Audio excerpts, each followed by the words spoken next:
Bismillahirrahmanirrahim. Assalamualaikum warahmatullahi wabarakatuh. Al-Fatihatu ila hadratin Nabi Mustafa Sayyidina Muhammadin sallallahu alaihi wasallam wa ala alihi wa ashabihi zawji wa dhurriyyati radhiyallahu anhum wa ila jami'i ikhwanihi minal anbiya wal mursalin wal awliya wa syuhada salihin siddiqin wal ulama al amilin wal musannifin wal mursalin malaikatul muqarrabin khususan syahidul radid.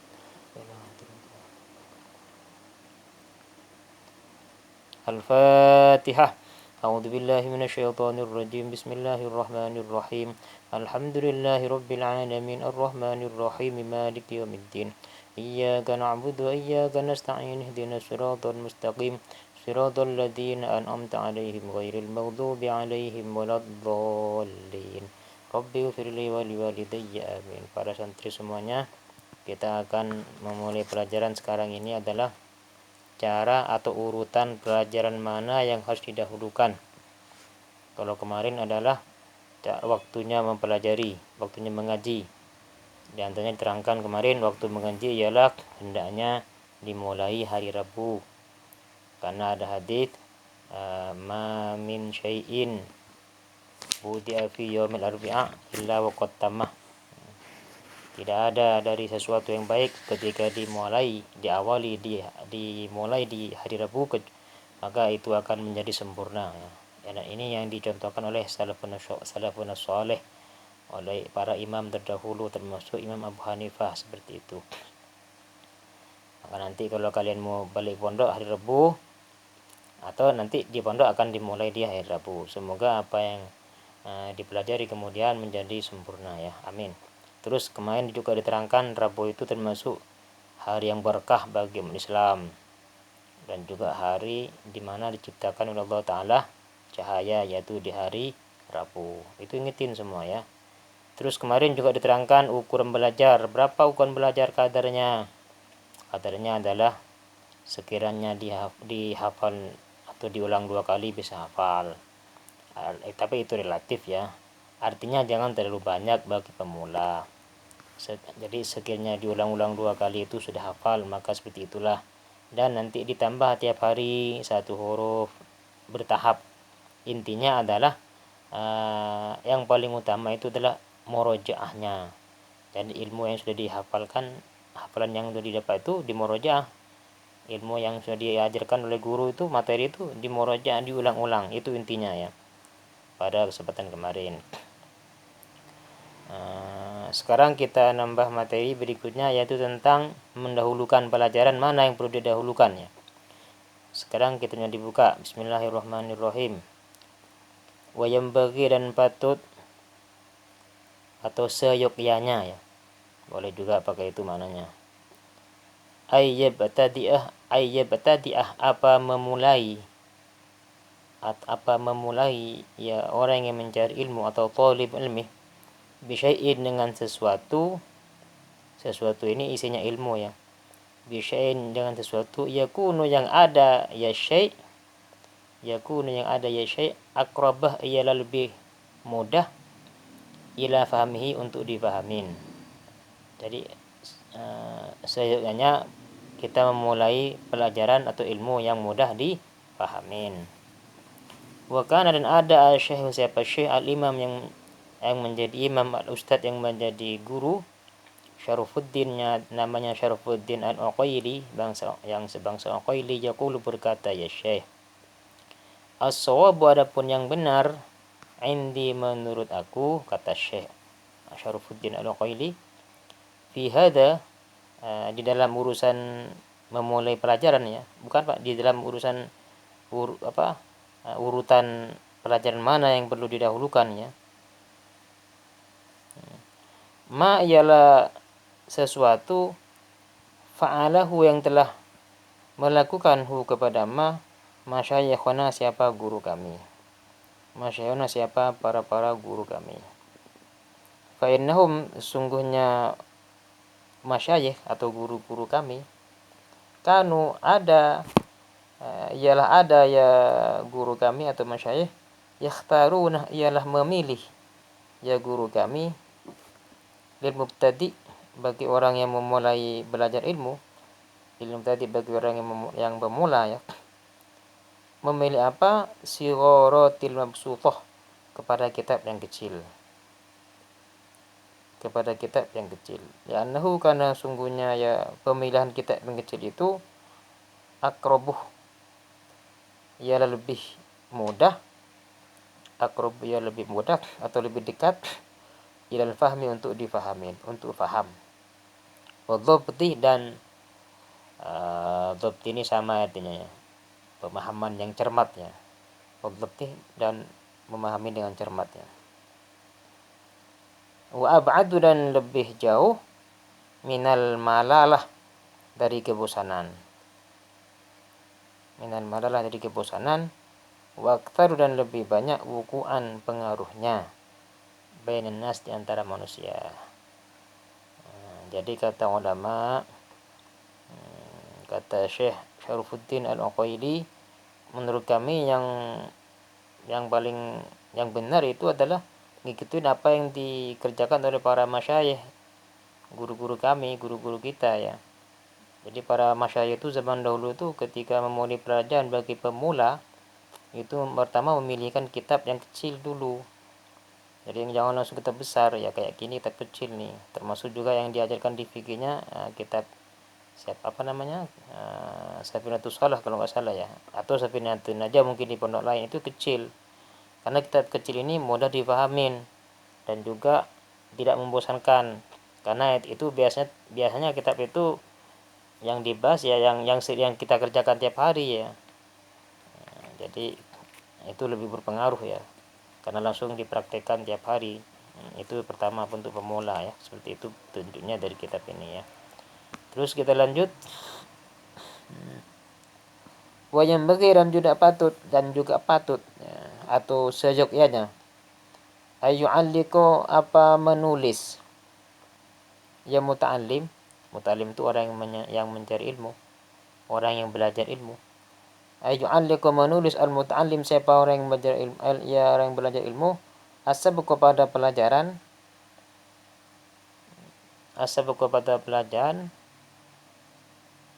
ba'da dhabti, setelah memahami dengan cermat, setelah memahami dengan cermat, wal i'adati, dan mengulang, katsiran, yang banyak, wal i'adati, dan mengulang yang banyak, wal i'adati, dan mengulang, katsiran, hal banyak. Fa innahu, karena sungguhnya menulis setelah dipahamin itu, nafi'un jiddan, nafi'un ialah bermanfaat, jiddan amat gitu ya, bermanfaat amat atau sangat bermanfaat ya. Jadi apa artinya setelah kita belajar itu, kata ulama, setelah dipelajari difahamin dulu ya, setelah paham lalu ditulis ya, diulang-ulang lalu ditulis gitu ya. Jadi setelah belajar difahamin, lalu dibiarkan begitu saja, jangan seperti itu. Jadi belajar, difahamin, diulang-ulang, lalu ditulis. Itu sangat bermanfaat, kata ulama ya. Makanya siapkan pulpen, nanti mungkin ada keterangan yang enggak ada di kitab ini, di kitab lain, oleh gurunya disampaikan ketika ngaji. Nah itu juga ditulis ya. Karena kalau di kitab pun sudah ada nih, tapi mungkin ada penjelasan dari kitab lain, nah, kamu harus siapkan tulisannya ya, ditulis ya. Wala yaktubu, dan tidak menulis ya muta'allim, atau orang yang menuntut ilmu, syai'an, pada sesuatu, la yafhamuhu, la yafhamu, yang tidak faham ya muta'allim hu, kepada ya syai'. Fa innahu, maka sesungguhnya perbuatan itu ya, perbuatan menulis sesuatu yang enggak dipahamin, yuritu kalalata tub'ih, yuritu ialah menarik atau bisa dikatakan menyebabkan boleh, atau menarik, kalalata tub'ih, pada tumpulnya otak atau bosannya karakter ya. Kalal itu artinya bosan, lelahnya pribadi ini. Jadi kalau kamu nggak paham, nggak usah ditulis, nggak perlulah. Artinya kita bertahap dulu dari hal yang kecil, yang mudah, baru nanti bertahap naik kepada sesuatu yang lebih tinggi ya. Yang tinggi itu nggak perlu kamu pikirkan dulu, nggak perlu kamu tulis itu ya. Biar aja nanti akan sampai waktunya ke situ ya. Juga waidhibu dan bisa menghilangkan al-fitnata kepada kecerdasannya. Pada kecerdasan wa yudayyi'u dan bisa menyia-nyiakan al-waqtah pada waktu awqatahu pada waktunya yang muta'allim. Jadi hanya menyia-nyiakan waktu ya. Hal yang tidak dipahamin enggak perlu lagi ditulis ya.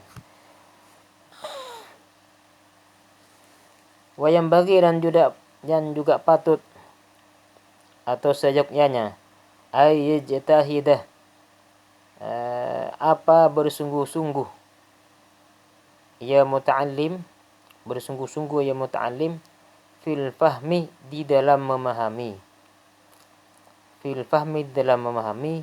minal ustadi keterangan dari guru. Jadi sungguh-sungguh berusaha memahami apa yang diterangkan oleh guru ya. Awit ta'amuli atau merenung, direnungkannya. Wat tafakkur dan fikir. Jadi difikirkan juga. Wa kathrati tikror dan banyak mengulang-ulang. Jadi apa yang diterangkan guru itu kamu fahamin, kamu angan-angan, kamu renungkan, lalu kamu juga ulang-ulang yang banyak, sering diulang-ulang. Fa innahu karena sungguhnya perbuatan itu ya khairun. Mana? Idza qalla ketika sedikit asabku pelajaran wa katur dan banyak at-tikraru murojaah atau mengulang-ulang wa ta'ammul dan wa ta'ammuluh dan merenung yudroku maka bisa didapat ya pelajaran itu ya atau asabku ya. Yudroku maka bisa dihasilkan atau didapatkan ya sabku pelajarannya. Wa yufhamu dan bisa difahamin ya sabku. Jadi ketika sabku sedikit dan diulang-ulang dan juga direnungkan maka dia akan dihasilkan. Jadi jangan setelah belajar lalu ditinggalkan, tapi diulang dan juga renungkan, maka itu akan dihasilkan dan difahamin ya. Wakila dikatakan oleh ulama hifdzu harfaini menghafal dua huruf atau dua kalimat khairun ia lebih baik min sima'i wikraini dari mendengar dua materi tanpa dihafalkan atau dua pelajaran tanpa dihafalkan. Jadi mendengar atau menghafalkan dua huruf, menghafalnya itu lebih baik daripada hanya sekedar mendengarkan dua huruf atau dua materi hanya sekedar mendengarkan. Itu lebih baik dihafalkan. Jangan hanya sekedar mendengarkan. Termasuk ini ntar habis kamu ngaji ini ya kamu langsung hafalkan tuh. Apa yang pertama poinnya? Pertama ialah memulai belajar dari kitab yang mudah dipahamin. Terus yang kedua ditulis, setelah dipahami ditulis, kan itu ya poinnya ya barusannya. Terus diulang-ulang, terus direnungkan. Nah itu kamu seperti itu ya. Jadi jangan habis ngaji langsung datakan kitabnya langsung cabut main misalnya atau langsung ngapain, tidak seperti itu ya. Jadi dihafalkan. Wa fahmu harfaini adapun memahamin dua huruf khairun ia lebih baik min hifdzi wikraini dari menghafal dua materi atau dua bobot materi ya tanpa dipahamin. Jadi artinya apa? Kalau tadi itu menghafal lebih baik daripada hanya mendengar. Nah, sekarang memahamin lebih baik daripada menghafal saja. Jadi bukan hanya sekedar dihafal, bukan sekedar dihafal tapi juga difahamin ya. Wa idza tahawana dan ketika mengabaikan ya orang atau orang yang mencari ilmu, wa idza tahawana dan ketika mengabaikan ya muta'allim fil fahmi di dalam memahami ilmu, walam yajtahid dan tidak sungguh-sungguh ya muta'allim marratan satu kali, marrataini atau dua kali, yu'tadu maka terbiasa ya muta'allim dalik pada hal tersebut, jadi hal tidak memahaminya. Jadi artinya apa kata ulama, kalau kamu mengabaikan pemahaman ya, tidak sungguh-sungguh dalam memahamin, sekali dua kali gak mau memahamin, mengabaikan tentang pemahaman, maka hal itu akan menjadi kebiasaan jadinya ya. Kalau udah kamu jadi kebiasaan gak memahamin ya, apa yang terjadi? Fala yafhamu, maka lanjut kitabnya, fala yafhamu maka tidak akan faham,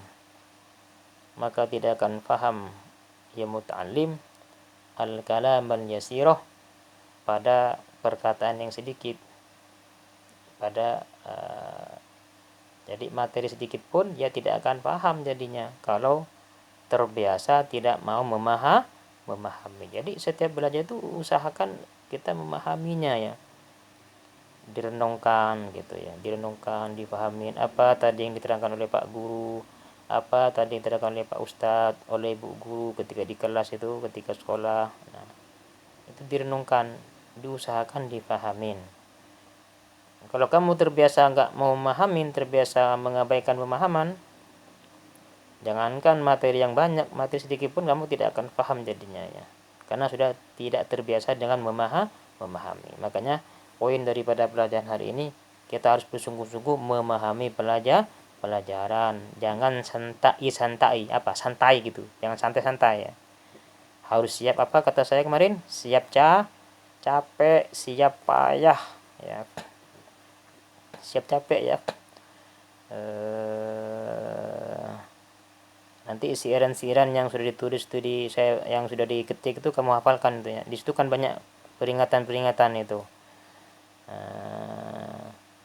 tentang kerugiannya orang pemalas.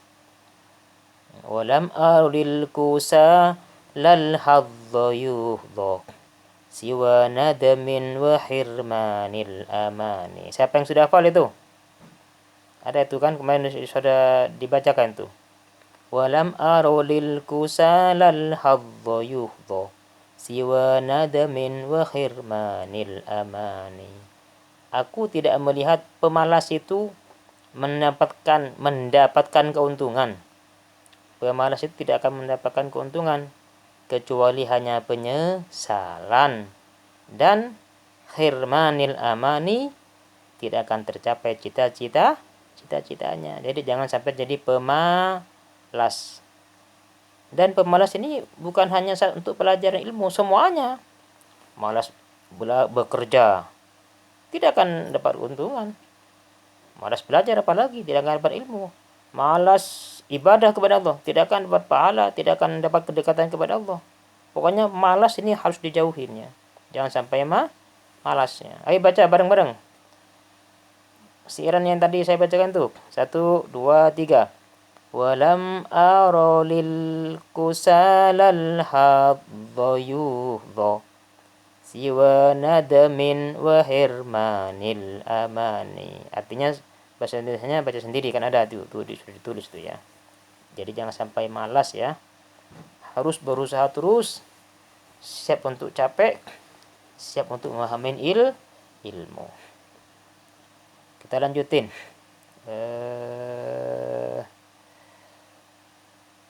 Mana sekarang? Fayambagi ya. Fayambagi maka patut, ini lagi, ayyajtahida, berijtihad, apa? Sungguh-sungguh. Walladzina jahadu fina lanahdiyannahum subulana. Orang yang bersungguh-sungguh berjihad, bersungguh-sungguh di jalanku, kata Allah, walladzina jahadu fina lanahdiyannahum subulana. Aku akan menunjukkan kepada mereka jalan-jalanku. Artinya ya, kita ini kalau pengen berhasil harus sungguh-sungguh. wa yad'ullaha wa yad'u dan berdoa ya muta'allim Allah Ta'ala kepada Allah Ta'ala. Berdoa juga kepada Allah ya, jangan mengandalkan kecerdasan. Wa yatadharru dan juga merendahkan diri. Wa yatadharru dan merendahkan diri ilaihi kepada Allah.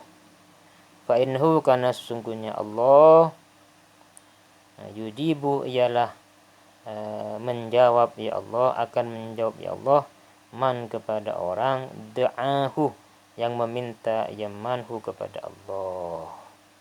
Wala yukhayyibu dan tidak akan menyia-nyiakan atau menghilangkan ya Allah, tidak akan menyia-nyiakan ya Allah man kepada orang roja yang mengharap ya manhu kepada Allah. Jadi Allah tidak akan pernah menyia-nyiakan hambanya yang berharap kepada Allah ya. Dalam firman-Nya itu ud'uni astajib lakum, berdoalah engkau kepadaku maka aku akan menjawab kata Allah ya.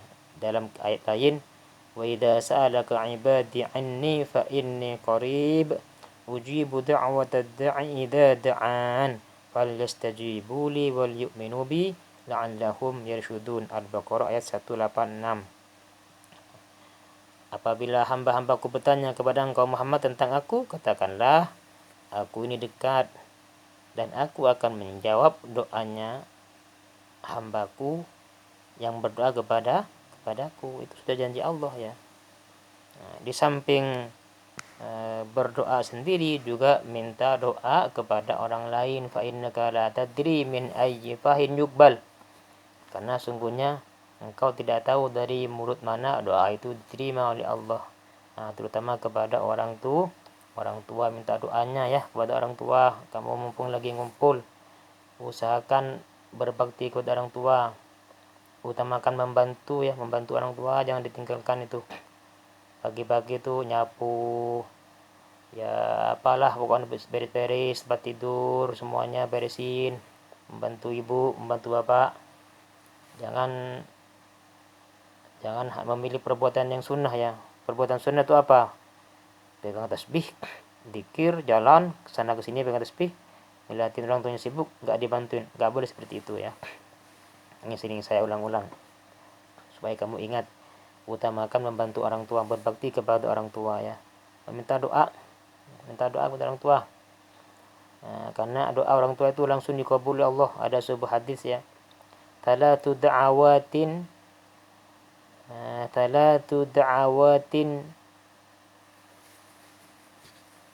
yustajabu lahunna la syakka fihinna ya. Talatu da'awatin yustajabu lahunna la syakka. Ada 3 doa pasti dikabul oleh Allah, tidak diragukan lagi. Yang pertama apa? Da'watul mazlum, doanya orang yang dizalimin, orang yang dianiaya, orang yang dikibulin, orang yang dicaci, orang yang diejek-ejek, orang yang dipalak, atau orang yang yang dikerjain. Itu doanya orang yang zalim itu dikabul Allah. Hati-hati, jangan suka zalim kepada orang. Nanti orang itu mendoain kalian diterima nanti, naudzubillah ya. Makanya jangan suka zalim. Ini sudah janji Allah, orang yang dizalimin itu doanya dikabul oleh Allah ya. Jangan sampai kita berbuat zalim kepada siapapun. Yang kedua, wa du'aul musafir, wa da'watul musafir, doanya orang dalam perjalanan. Nah, itu juga dikabul. Makanya kalau ada orang merantau itu, dari Kanada dulu itu suka ada merantau, kadang-kadang tinggal di masjid itu ya. Dari mana? Oh, saya dari Pakistan misalnya. Dia dalam bepergian mau kemana mampir, itu minta doa, itu doanya itu dikabul Allah ya.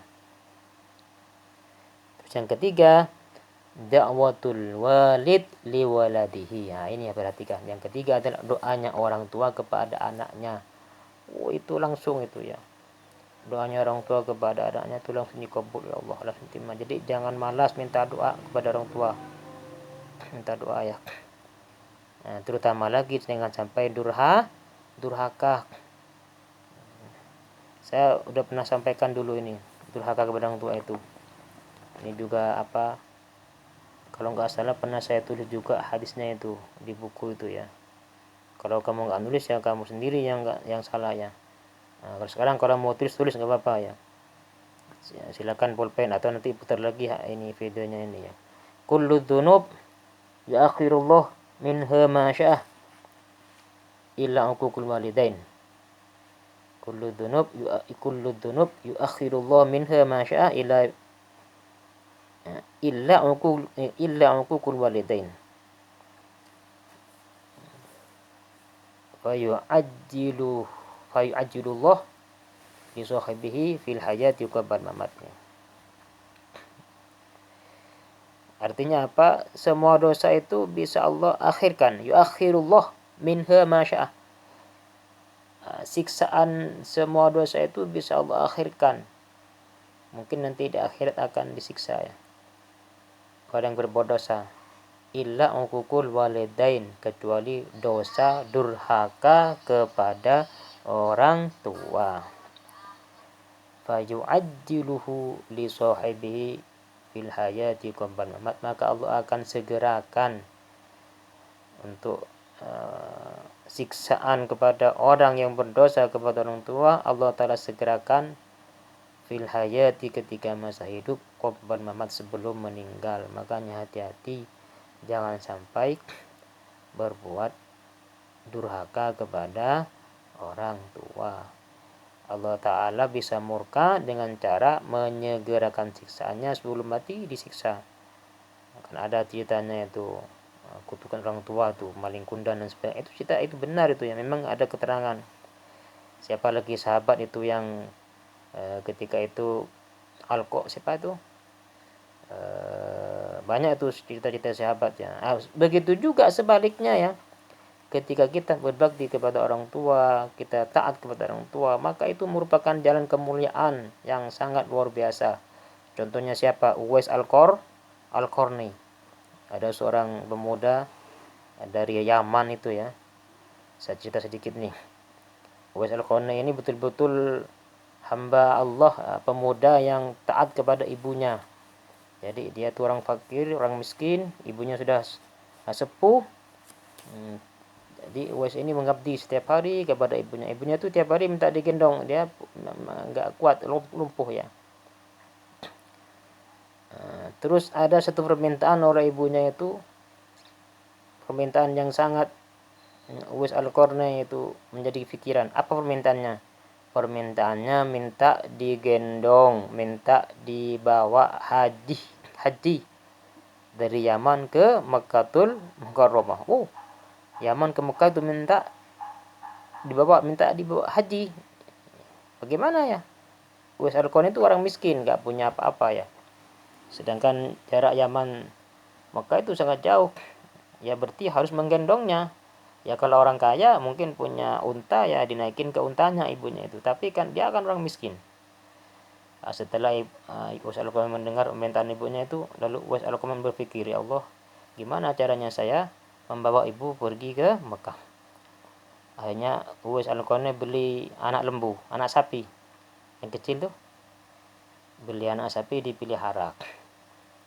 Lalu setelah dipelihara sama Uwais ini, tiap hari anak sapi itu dibawa ke atas bukit, naik Uwais Al-Qarni, dibawa digendong ke atas bukit. Nah, di situ nanti dibikinin tempat ya, dipelihara di atas itu. Tapi sekali-kali dibawa lagi ke bawah, naik ke atas lagi bukit, menggendong anak sapi ya. Jadi semua tetangganya itu ngatain apa, Uwais ini nggak ada kerjaannya. Tiap hari gendong sapi ke atas bukitnya. Akhirnya berjalan sebulan, sapinya kan makin besar. Makin besar sapinya digendong ya, makin berat kan ya. Makin berat sampai sekitar 8 bulan dalam satu riwayat itu ya, atau banyak lagi riwayat yang lain mungkin. Akhirnya akan makin besar sapi itu, akan makin berat. Berarti Uwais makin kuat juga badannya kan ya. Latihan kekuatan badan intinya ini. Tapi orang nggak ngerti ya. Nah, setelah mencapai kekuatan yang kuat, siapa?